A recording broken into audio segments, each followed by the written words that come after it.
Strange things are afoot at the Circle K. Strange things are indeed afoot at the Fed, like Bill and Ted would say. And we have to delve into that. So stay tuned. We're going to jump right in. And I'm going to show you some interesting statistics about what the heck is going on at the Fed. It's Mark Yegge here, wealth architect and lifestyle investor. Let's take your life to the next level. Welcome to the Wealth Architect Podcast. All right, so there's some funky stuff going on. Let me show you this first chart. The first chart is the Fed funds rate. That's the amount that the Fed charges its members' banks to borrow money overnight, and you can see that Fed funds rate is going up, right? So that's how much they charge the banks. Now, whether it's overnight or whether it's over time, it doesn't really matter. The bottom line is the trend, and you can look at it, and you can see during COVID, 2020 to 2022, we had record low interest rates, right? And so what that did was it made money cheap, right? When money is cheap, people just spend it, and that's why we have all this inflation. And so what the Fed is trying to do, at least they're telling us they're trying to do this, is they're raising rates. And they raised rates at a record pace, more quickly than they've ever raised rates in the past. And that rate has climbed up in a matter of about a year from, just over 0 to over 5%. Now, what does that do? Well, if you own a home and you have a variable interest rate payment on it, that is going to squeeze you out because now interest rates have gotten more expensive and your job probably hasn't gone up by 5 or 10 or 15% in order to offset it. Maybe it has. Maybe you're making enough money to offset it, but you still don't want to be spending more money on your mortgage. I mean, it's probably doubled your mortgage. And so what that's doing, it's putting downward pressure on home prices. Okay? Well, in some areas, we're not seeing downward pressure. Strange things afoot right there. But you are seeing the brakes being put on the economy, or they're trying to put the brakes on. Now, I have a theory that while they're raising rates and saying, oh, we're trying to put the brakes on the economy, they have to print more money in order to support the economy. A little bit more about that as we go forward here. So taking a look at that, that's an interesting chart. So remember the Fed funds rate chart. Now we're going to look at the M2 money supply, and you're going to take a look at the M2 money supply. This goes back, 10 years or something like that. Up until 2020, it was an upwardly smooth curve. And then we had a big boost as they just started printing money out of thin air to pay everybody for sitting at home, to pay people to be unemployed, to inject money into drug companies, whatever all the other stuff is. They just injected a ton of money into the economy. And now the economy's got tons and tons of money sloshing around. You can see it's starting to tail off. And this is what the Fed is telling us. I'm not sure I believe that the numbers are correct anymore. I don't believe anything anymore, frankly. So I kind of have to do my own analysis. And I can tell you that the price of things have gone up significantly, and they're not coming down, right? There's a lot of people that say, well, we're going to get heavy deflation. I don't buy that. And I don't buy that because of the next chart that I'm going to show you. And that is that we've gotten into this debt spiral. And what that means is the Fed keeps having to print money. Well, when you print money and you raise rates on yourself, which is what the Fed is doing, they've got to pay a lot higher interest rates to be able to afford the debt rate on that money, right? So people wouldn't buy that money at zero, right? Their inflation is going up, so they need to make money on it. So in order to be able to justify investing in bonds, investing in treasury bills, they are having to pay a higher rate of interest. So they're refinancing the older stuff, and they're having to repay it with higher rates of interest, just like people that are owning their homes, right? If you want to buy a home today, you're going to have to pay like 5.5%, 6.5% on your mortgage versus 2 years ago when you paid like 1%, 1.5%, maybe even 2% on your mortgage. Those things have gotten a lot more expensive when it comes to borrowing money. When the Fed prints money, they're printing more money. The money they print is going to be more expensive, cost of money, right? Because they have to pay the investors to do it, like I just mentioned. And then once you do that, now you've got to print more money because tax revenues have actually not gone up commensurate with the amount of debt service that we have to pay to service that debt, especially the new debt and especially the old debt that's now coming due and has to be refinanced at these higher rates, which is happening. Here's an article from CNN Politics.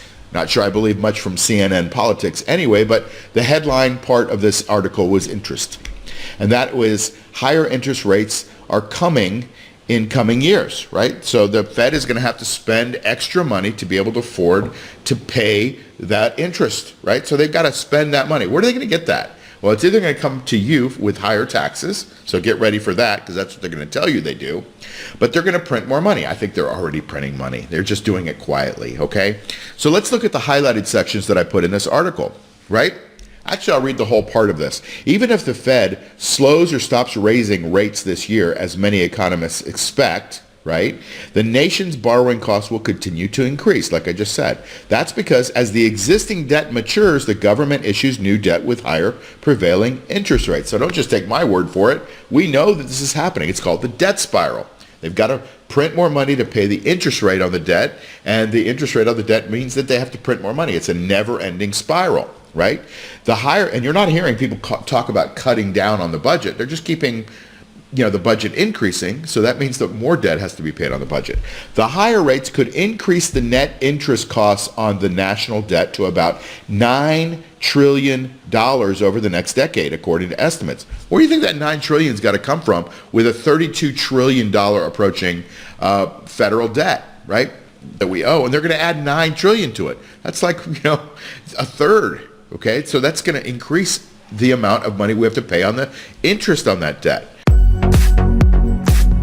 Hey, it's Mark Yegge, author of this book on covered calls, here to tell you about my cash flow machine trading program that's designed to show you how I make safe, reliable income. Now, I shoot for 2 to 4% a month of income in my portfolio, and we have courses to teach you how to do this yourself or inside a mastermind community. And the best part of it is that it only takes me about 20 minutes a week, maybe to an hour to implement. Now, while 2 to 4% a month may not sound like much, I show you exactly how I took my IRA from $111,000 to over $700,000 in just 23 months without huge risk. Yes, I got a little lucky, I gotta say, but I'm not telling you this to brag, just to show you that you could do this too. So to learn more about this program, go to cashflowmachine.io, or better yet, go to this link to get access to videos and masterclasses that explain the entire process, the risks, and rewards even more. See you there.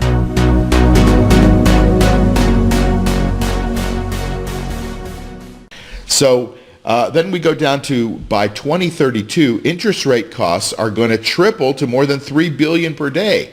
$3 billion per day. That's $9,400 per household. That's a lot of money, right? Like, I would like to have $3 billion, or I'd even like to have $9,400. That's the amount of money that we're not going to put in roads. We're not going to fix hospitals. We're not going to improve our infrastructure and build our bridges back. What we're doing is we're paying interest on the debt. And so as that interest on the debt goes, we don't get anything out of it, so it doesn't return. So we need to create more debt to be able to finance the other things that we actually do need, which means more debt. That's the debt spiral. You see that? So as all that stuff starts to happen, you are going to either be asked to pay more tax, or you're going to be asked to be taxed in something you don't see as a tax, that's inflation. As your prices go up of things, you're going to have to pay more money on those things. And so that adds to the inflation spiral. So don't believe the people that are talking about deflation, because deflation is not happening, right? It's going to be inflation that happens. So you've got to be really careful about what's going on in the world when it comes to the Fed and what they're doing. You can't believe all the headlines. You've got to start to ask yourself some critical questions. Do things make sense, right? When you go to the grocery store, are things going up in price or down in price? When you're buying a house, is it costing you more or less? When you're going to pay your rent, is it costing you more or less? How much are cars? Are they more or less? All that is the real numbers. Whatever they're telling you is the fake numbers. And so strange things are afoot at the Circle K, and strange things are afoot at the Fed. If you like what we're talking about here, hit the like and subscribe button. Let me know, maybe the notification button too. That way you'll know when all of our new stuff comes out. But anyway, I just find this stuff fascinating, and I'm glad you tuned in. Catch you next time. See you later. You've been listening to the Wealth Architect Podcast with Mark Yegge. Follow us on iTunes, Spotify, or wherever you get your podcasts. Like and subscribe on YouTube. Share and tell your friends. See you soon.